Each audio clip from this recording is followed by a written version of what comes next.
Hello everyone, this is Kuldeep from JusticeSurf. Welcome to a new video on Business Central for warehouse management. Today we'll be talking about how to cross-dock items in Business Central. Now, if you work in warehouse management, then you know that cross-docking is important when it comes to transferring of goods and items that has little to no storage time. So let's get right into it. First, we're going to search for warehouse receipt, and we're going to open the list here. I wanted to mention that I did another video before that, which was how to create warehouse receipt. So if you are looking to learn more about that, please check that video.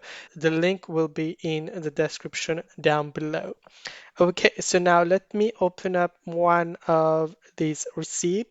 And so once you land here, you can see all of the information about this warehouse receipt, the location, the posting date, and obviously the items down below. Now you will see here, I've already done my calculation for cross-docking because you will see we've got the column here, the quantity to cross-dock, and it is already set at 10. And that's again because I already did my calculation. But if you want to do it on your end, it's very easy. You can just click up here on the calculate cross-dock and the amount will automatically be calculated here. That's what I did to get the 10 here. So you can see we've got the amount that we can cross-dock, which is 10. So if we click on the three small dots here, it will open up this new window where now it's you who is going to decide whether you want to cross-dock that particular item or not. Now, if you do not want to cross-dock, then you can leave the quantity here to 0 and click on OK. But if you do want to cross-dock these items, then we are going to add the amounts here. Now, also important for you to know, we have two different sales order here.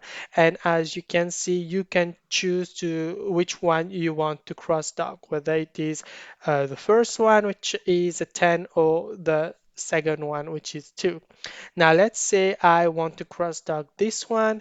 So what you are going to do is you are going to click on the autofill quantity to cross dock, and it is going to automatically calculate the amount that you can cross-dock.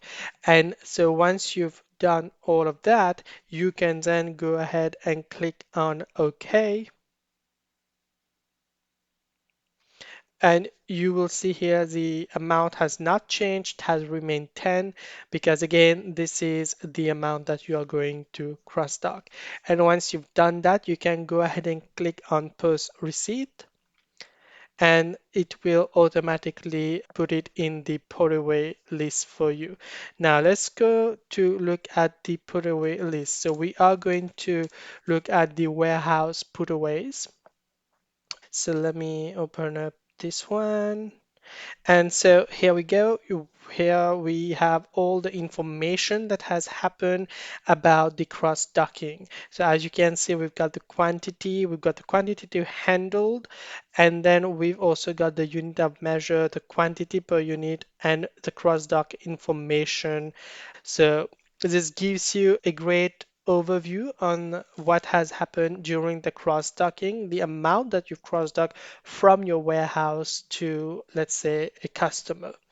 And once you've done checking all of those information, you can then click on register put away up here, and you can click on yes, and it will automatically register the put away for you.